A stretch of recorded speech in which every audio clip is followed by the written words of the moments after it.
नमस्कार बच्चों, मेरा नाम है राहुल और आप देख रहे हैं मैजिक्स क्लास। तो चलिए, समय मिल जाता है तो वीडियो बना देते हैं। भारत में राष्ट्रवाद। तो प्यारे बच्चों, जिस बुक से पढ़ा रहा हूँ ये बुक है आपकी यू लाइक की। जैसे मैं कई बार बता चुका हूँ, तो भारत में राष्ट्रवाद, इसकी कुछ भूमिका है। प्रथम विश्व युद्ध, सत्याग्रह पर विचार, रॉयल एक्ट और जलियांवाला हत्याकांड कांड, आंदोलन के भीतर अलग अलग धाराएं, सविनय अवज्ञा आंदोलन की और सामूहिक अपनेपन का भाव। ठीक है, तो ये आपके देख सकते हैं कुछ आपकी पाठ का एक नजर दिया गया है। काफी अच्छा दे रखा है इन्होंने। तो चलिए हम शॉर्ट्स आंसर पर चलते हैं फटाक से। ठीक है, तो जिससे कि आपके बड़े क्वेश्चन लिखने में आपको काफी मदद मिलेगी। ठीक है, जो शॉर्ट्स आंसर है इस वाले पे देखेंगे। ठीक है, कई बार क्या होता है, 2 या 3 मार्क्स जो आप नंबर लिखते हैं उसमें अगर एक पॉइंट नंबर वाला अगर ये भी आप हेडलाइन मतलब हाईलाइट करके लिखते हैं तो आपके जो मार्क्स होते हैं वो ज्यादा मिलने के चांस होते हैं। ठीक है, तो देखते हैं पहला कौन सा है। गांधी जी ने सर्वप्रथम सत्याग्रह कहाँ किया था? 1917 में बिहार में, चंपारण में। और ये भी याद रखना, गांधी जी का पहला सत्याग्रह यही था। बार बार इंपॉर्टेंट है, जीके के तौर से भी और वैसे भी।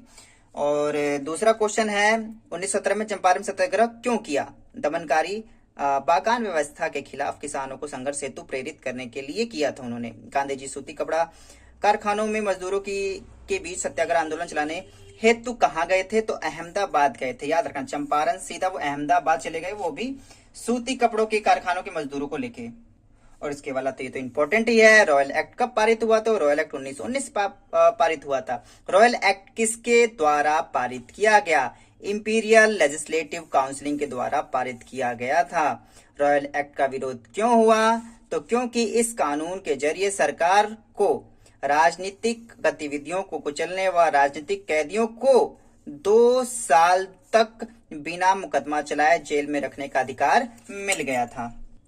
और इसके बाद रॉयल एक्ट के विरुद्ध जुलूस कब निकाला गया? देखो, जुलूस के 10 अप्रैल 1919 को निकाला गया। यही कंफ्यूज हो जाते हैं बच्चे। लेकिन हत्याकांड कब हुआ था? हत्याकांड हुआ 13 अप्रैल 1919 को, मतलब 3 दिन के बाद। थोड़ा सा उल्टा हो जाएगा, लेकिन अगर मैं याद करने बनाऊं तो उनकी 13वीं बना दी गई थी। ठीक है, तो बस बच्चे प्यारे बच्चों याद करने के लिए बता रहा हूँ ये। लेकिन उन्होंने काफी अच्छा काम किया था, लेकिन हलकट अंग्रेजों ने अंधाधुंध फायरिंग कर दी। ठीक है, तो चलिए आगे पढ़ते हैं। और हमारे क्रांतिकारी उधम सिंह ने उस बंदे का नाम याद नहीं आ रहा, उसे इंग्लैंड में जाके मारा था। तो ठीक है, ये भी अच्छी बात है। क्वेश्चन नंबर 9 पे चलते हैं। कांग्रेस के इस अधिवेशन में असहयोग आंदोलन का विचार किया गया। याद रखना, देखो आपने पेपर में उस वाले में भी आया था, क्या कहते हैं, मैप वाले में भी 1919 में कलकत्ता अधिवेशन में। ठीक है, और दूसरा क्या है, किस अधिवेशन में असहयोग आंदोलन का प्रस्ताव हुआ था? तो 1920 नागपुर अधिवेशन में। पैक्टिंग क्या है? याद रखो, देखो आपने पैक्टिंग पढ़ा था। पैक्टिंग क्या है? तो विरोध का ऐसा स्वरूप जिसमें लोग किसी दुकान, फैक्ट्री व दफ्तर के भीतर जाने का रास्ता रोक लेते हैं। प्रश्न नंबर 12, अवध में किसानों के आंदोलन का नेतृत्व कौन कर रहा था? बाबा रामचंद्र। बेगार क्या है? बेगार क्या है? बिना किसी परिश्रम के काम करवाना बेगार कहलाता है। प्रश्न नंबर 14, किस एक्ट के तहत बागान मजदूरों को बिना इजाजत बाहर जाने की छूट नहीं थी?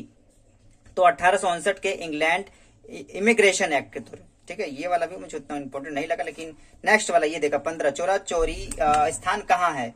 और ये आपके मैप में भरने के लिए आया था। ये गोरखपुर उत्तर प्रदेश में है। गांधी जी ने असहयोग आंदोलन कब और क्यों वापस लिया? 1922 में, क्योंकि उन्होंने लगता था कि आंदोलन हिंसक होता जा रहा है, इसी वजह से उन्होंने अपना ये आंदोलन वापस ले लिया। साइमन कमीशन भारत कब आया? 1928 में आया। साइमन कमीशन का विरोध क्यों किया गया?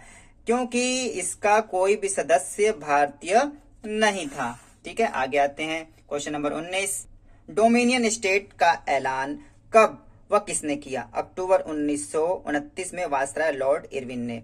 गांधी जी इरविन समझौता कब हुआ? 5 मार्च 1931 में। दलित वर्ग एसोसिएशन का गठन किसने व कब किया? डॉक्टर अंबेडकर ने। 1930 में गांधी जी ने किस गोलमेज सम्मेलन में भाग लिया था? याद रखना, पहले गोलमेज सम्मेलन में गांधी जी ने भाग नहीं लिया था, तो दूसरे गोलमेज सम्मेलन में गांधी जी ने भाग लिया था। भारत माता की विख्यात छवि को किसने चित्रित किया? रविंद्रनाथ टैगोर। अवरिंद्र होता है क्या यार? मुझे तो यार बचपन से रविंद्रनाथ टैगोर पढ़ाया गया है। ठीक है, तो ये एक बार आप नोटिस करके देख सकते हैं। ठीक, और इसमें इंपॉर्टेंट कौन सा है? ये वाला 26, हिंदी स्वराज के लेखन कौन थे? महात्मा गांधी। बहिष्कार से क्या अभिप्राय? देखो, हर चीज का हम बहिष्कार करते थे, बहिष्कार करिए। इसका बहिष्कार का मतलब क्या होता है? यहाँ ध्यान से देखेंगे। बहिष्कार से मतलब है किसी के साथ संपर्क रखने और जुड़ने से इनकार करना या गतिविधियों में हिस्सेदारी, चीजों की खरीदारी व प्रयोग से इनकार करना आमतौर पर यह विरोध का एक रूप होता है। इसे हम बहिष्कार कहते हैं। ठीक है, तो ये कुछ छोटे छोटे क्वेश्चन थे जिसे आप अपने 3 नंबर और 2 नंबर वाले में ऐड कर सकते हैं। ठीक है, और कुछ चीजें, काफी वीडियो लंबी बड़ी बड़ी होती चली जा रही है। ठीक है, तो फिलहाल आज की वीडियो में इतना ही रहेगा। बाकी जो चीजें हैं आप स्क्रीनशॉट ले लो प्यारे बच्चों। ठीक है, 2020 में किस प्रकार क्वेश्चन था, संविधान वाक्य में गरीब किसान की भूमिका का वर्णन कीजिए, रॉयल एक्ट के विरुद्ध में हुए सत्याग्रह का वर्णन कीजिए। ठीक है, स्क्रीनशॉट प्यारे बच्चों इसके लिए थोड़ा सा स्टडी करिए। जितने मेरे पास कम समय है फिर भी मैं आप लोगों के कमेंट की वजह से मैं आपके इन प्रश्नों को उत्तर दे रहा हूँ और वीडियो बना पा रहा हूँ। किन सामाजिक समूहों ने सविनय अवज्ञा आंदोलन में भाग नहीं लिया और क्यों? ठीक है, तो ये भी कुछ चीजें थी। ठीक है, और इस वाले में कुछ खास नहीं है। ठीक है, तो 2016 में ये भी है। ठीक है, ये पूछा गया महात्मा गांधी ने सविनय अवज्ञा आंदोलन को 1931 में स्थगित क्यों किया था। ठीक है, और सविनय अवज्ञा आंदोलन शब्द को परिभाषित कीजिए। सविनय अवज्ञा आंदोलन में अमीर और गरीब किसान समुदायों की सहभागिता का वर्णन कीजिए। ठीक है, और लास्ट में अगर आप पेपर दिखाना स्टार्टिंग भूल गया, अगर लास्ट में मैं पेपर दिखाऊं तो आपको देखो ये रहा जलियांवाला बाग हत्याकांड। तो मैंने पहले ये 2 नंबर किस प्रकार से आया था। ठीक है, और ये आपका जो द्वितीय सिलेबस है उसमें क्या क्या दिया गया था। भारत में राष्ट्र प्रथम विश्व युद्ध, खिलाफत आंदोलन और असहयोग आंदोलन, ये चीजें आंदोलन के भीतर अलग अलग धाराएं, सविनय अवज्ञा की ओर सामूहिक अपनेपन का भाव। ठीक है, सविनय अवज्ञा वाला तो देखना ना, अपनेपन की भाव मतलब घुमा फिरा कि यही आएगा कि दोनों गरीब और अमीर एक थे या अलग अलग थे, किस प्रकार से थे। ठीक है, तो प्रश्न नंबर 4 इंपोर्टेंट, 18, 19 मेरे ख्याल से 20 जैसा भी है ये। उम्मीद है इस वीडियो से आपको मदद जरूर मिली होगी। अगली वीडियो कौन से पार्ट पे चाहिए कमेंट करके जरूर बताएं। माई सीबीएसई क्लास की इस वीडियो को देखने धन्यवाद। ठीक है, जय हिंद, जय भारत।